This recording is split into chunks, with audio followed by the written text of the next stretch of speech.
Japan का सबसे खूंखार कैदी जो हर बार जेल से भाग निकलता है, फिर चाहे कितनी भी सिक्योरिटी क्यों ना हो। चेकिंग ड्यूटी पर घूम रहे गार्ड्स के जाने के बाद सुजुकी अचानक मुस्कुराया और अपना एक दांत बाहर निकाल लिया।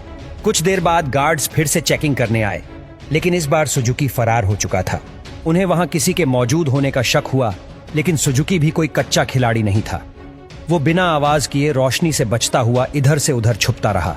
जब गार्ड्स ने आइसोलेशन सेल की दोबारा चेकिंग की तो वो समझ गए कि सुजुकी भाग चुका है। उन्होंने तुरंत बाकी के गार्ड्स को बुलाया और देखते ही देखते वहां भीड़ इकट्ठा हो गई। जब सुजुकी छत से भाग रहा था तो जोर जोर से जेल के सायरन बजने लगे। अचानक जोरदार बारिश शुरू हो गई और हमें पीछे की कहानी दिखाई जाती है। 12 साल पहले कुछ कैदियों को एक जेल में लाया गया था। उनमें से एक सुजुकी भी था जो वहां 10 साल की सजा काटने आया था। क्योंकि वो कभी कुछ बोलता नहीं था तो सबने मान लिया कि वो शायद गूंगा है। उसकी छाती पर माउंट फिजी का उल्टा टैटू भी था। सुजुकी उस समय भी जेल से भागने के लिए मशहूर था और अब तक 3 बार ऐसा कर चुका था। इसके बाद सुजुकी को एक छोटे से कमरे में लाया गया जहां सिर्फ एक रोशनदान था। उसने रोशनदान को ध्यान से देखा। उसके दिमाग में जरूर कुछ चल रहा था। बाहर सब बात कर रहे थे कि सुजुकी इस बार तो हरगिज नहीं भाग पाएगा, लेकिन जैसे ही उसने शीशे से देखा, सुजुकी तो पहले ही गायब हो चुका था। बॉर्डर ने पूरे शहर को घेरने के ऑर्डर्स दिए ताकि सुजुकी किसी भी हालत में बच ना पाए, लेकिन गार्ड्स ने तो उसे 20 ही मिनट में पकड़ लिया। पता नहीं क्यों, पर सुजुकी ट्रेन की पटरी पर सीधा भागता जा रहा था। इसके बाद उसे फिर से उसी कमरे में कैद कर दिया गया, लेकिन इस बार उसके हाथों में हथकड़ियां थीं। जब गार्ड ने अंदर झांक कर देखा तो सुजुकी मुंह पर चादर ओढ़े सो रहा था। गुस्से में उसने सुजुकी को चादर हटाने को कहा, क्योंकि वो कोई चांस नहीं लेना चाहते। लेकिन जब बार बार कहने पर भी उसने चादर नहीं हटाई तो गार्ड्स ने मिलकर उसकी बुरी तरह पिटाई की। अगली सुबह वार्डन ने सुजुकी के सारे पुराने रिकॉर्ड्स निकाले। ध्यान से पढ़ने पर उसे पता चला कि जब भी सुजुकी जेल से भागता है तो हर बार वो ट्रेन की पटरी पर ही पकड़ा जाता है। रात को वार्डन गार्ड्स के साथ चेकिंग पर निकला। वो सुजुकी के सेल में पहुंचकर हैरान रह गए, क्योंकि उसने किसी तरह अपनी हथकड़ियां खोल दी थीं। गुस्से में गार्ड्स ने उसे मारते हुए पूछा, कैसे खोली हथकड़ियां? लेकिन हमेशा की तरह सुजुकी चुप रहा। एक बार फिर से उसकी जमकर धुलाई हुई। एक दिन सुजुकी तार से खेल रहा था। जीसी किसी तरह छुपाकर वो जेल के अंदर ले आया था। जल्दी ही वहां एक गार्ड चेकिंग के लिए आ गया। उसने झांक कर देखा कि सुजुकी फिर से अपना मुंह ढककर सो रहा था, लेकिन इस बार गार्ड बिना कुछ कहे चला गया। लेकिन असलियत तो ये थी कि सुजुकी अंदर था ही नहीं। वो तो छिपकली बनकर छत से चिपका बैठा था। वो जेल से भागने के लिए सही मौके के इंतजार में था। गार्ड के जाने के बाद वो धीरे धीरे ऊपर तक पहुंच गया। उसने छत की एक खोखली जगह पर मुक्का मारा और वहां से भाग निकला। जब गार्ड्स को पता चला तो उन्होंने तुरंत सायरन बजा दिया। वार्डन को भी खबर पहुंचा दी गई और वो तुरंत जेल के लिए निकल गया। अगली सुबह पुलिस वाले सुजुकी को पकड़ने का प्लान बना रहे थे। तभी वार्डन भी वहां पहुंच गया। उसने कहा कि सारे प्लान छोड़कर सिर्फ एक टीम पास की ट्रेन की पटरियों पर भेज दो। ऑफिसर्स को भी लगा, अरे बुढ़ा हो गया वार्डन, दिमाग सटिया गया है इसका। लेकिन जब वार्डन ने उन्हें विश्वास दिलाया कि उसे 100% भरोसा है कि सुजुकी वहीं मिलेगा, तो उन्होंने उसकी बात पर भरोसा करके टीम भेज दी और उसकी बात सच भी निकली। सुजुकी को एक बार फिर से ट्रेन की पटरियों पर पकड़ लिया गया। वार्डन की सूझबूझ की वजह से सुजुकी पकड़ा गया तो उसके काम से खुश होकर उसे प्रमोट कर दिया गया। अब वो एक बड़ा ऑफिसर बन चुका था, जो देश की सारी जेलों में जाकर कैदियों की हालत की चेकिंग करता था। उधर सुजुकी एक बार फिर से भाग निकला और फिर से पटरियों पर पकड़ा गया। हर साल उसे एक नई जेल में भेजा जाता जिसमें और ज्यादा टाइट सिक्योरिटी होती, लेकिन वो हर जगह से बचकर निकल जाता था।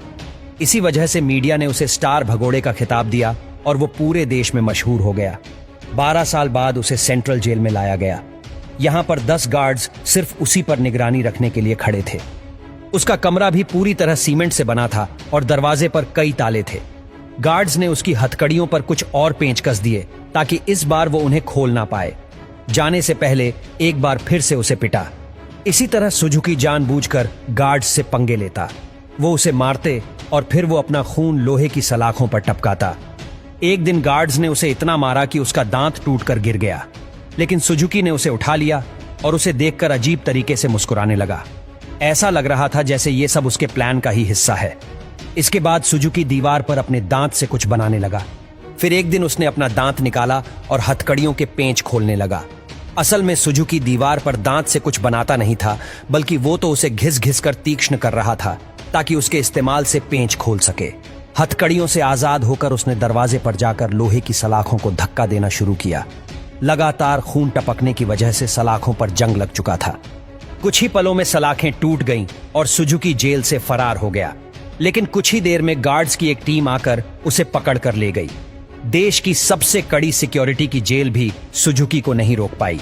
इसलिए मिस्टर कानीमुरा ने उसे धरती की सबसे खतरनाक जेल प्रिसन आइल में भेजने के ऑर्डर्स दे दिए। प्रिसन आइल किसी मामूली जेल की तरह नहीं थी।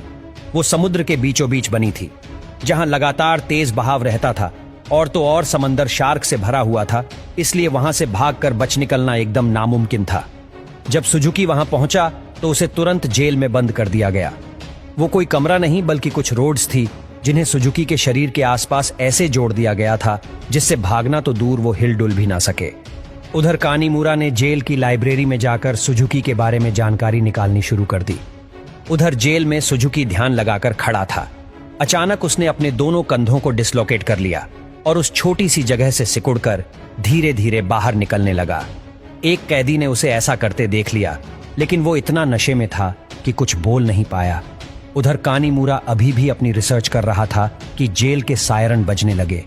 हालांकि परेशान होने की बजाय जेल का वार्डन खुश हो गया, क्योंकि वहां से बचकर निकलने का कोई रास्ता था ही नहीं।